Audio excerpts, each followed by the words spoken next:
Caio, por favor.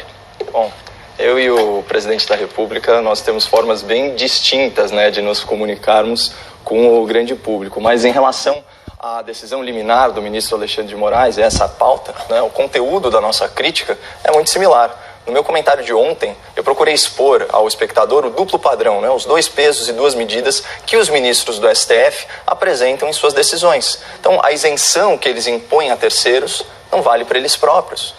Nós falamos de ministros que têm amizade com réus, falamos de ministros que soltam criminosos, né, com os quais têm relação pessoal, falamos de ministros que julgam casos dos escritórios dos seus cônjuges, ministros que abusam da sua autoridade ou se omitem para proteger amigos, né? E é esse mesmo tribunal, ao que tudo indica, que vai inaugurar um novo tipo penal.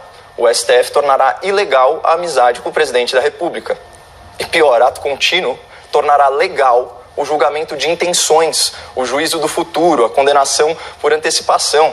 Isso não é uma distopia do George Orwell, não é um blockbuster de Hollywood como o Minority Report. É a elite judiciária nacional e é inaceitável. O duplo padrão do qual nós tratamos ontem geralmente vem associado à hipocrisia. E quem é o hipócrita? É aquele que esconde a sua verdadeira natureza, que se comporta de forma muito dissonante daquilo que diz. É o jornalista que fica lacrando, fica em casa para audiência, mas sai do seu domicílio para atividade de lazer. É o político que diz que a sua prioridade é salvar vidas, mas não reverte o fundo eleitoral para o combate à pandemia. E é o tribunal que exige impessoalidade em nomeações, mas que em 30 anos arquivou todos os pedidos de suspeição ou impedimento dos seus ministros sem submetê-los a plenário. Mas como eu disse lá no começo, eu e o presidente nos comunicamos aí de uma forma bem diferente.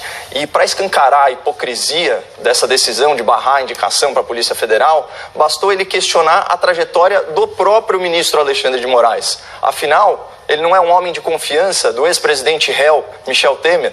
Os dois não têm aí uma relação de amizade? Será que isso não influenciou na escolha do doutor Alexandre para ministro da Justiça e depois ministro do STF? Outro argumento do presidente da República que eu considero irrefutável, né, foi na verdade uma provocação dirigida ao Alexandre de Moraes. Abre aspas, o senhor vai retirar ele da Agência Brasileira de Inteligência, a ABIN, para ser coerente? Touché. O critério para indicação na ABIN é mais rígido, porque ele passa pela sabatina do Senado. Ou seja, o nome do senhor Alexandre Ramagem já passou pelo crivo do Poder Legislativo. E vamos lembrar que pela primeira vez nós não temos um Congresso bovino alimentado pelo capim do Executivo, pelo menos não ainda. Isso me leva a outra fala do presidente Bolsonaro nessa coletiva.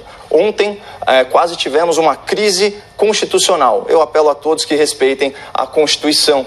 Ao barrar um ato de competência exclusiva da Presidência da República, sem comprovar a natureza ilícita desse ato, o STF violou cláusula pétrea da Constituição ao desrespeitar a separação de poderes. E deve doer na alma do chefe do Executivo ter que se submeter a uma decisão flagrantemente ilegal de natureza claramente política. Só que, do ponto de vista institucional, ele fez a coisa certa, o presidente Jair Bolsonaro fez a coisa certa. E para fechar em um tom um pouco mais leve, eu queria destacar para o espectador uma última dura verdade que o Bolsonaro dirigiu aos ministros do STF. Vamos lembrar, ministros indicados por José Sarney, Fernando Collor, FHC, Lula e Dilma. Olha só a dura verdade do Jair Bolsonaro.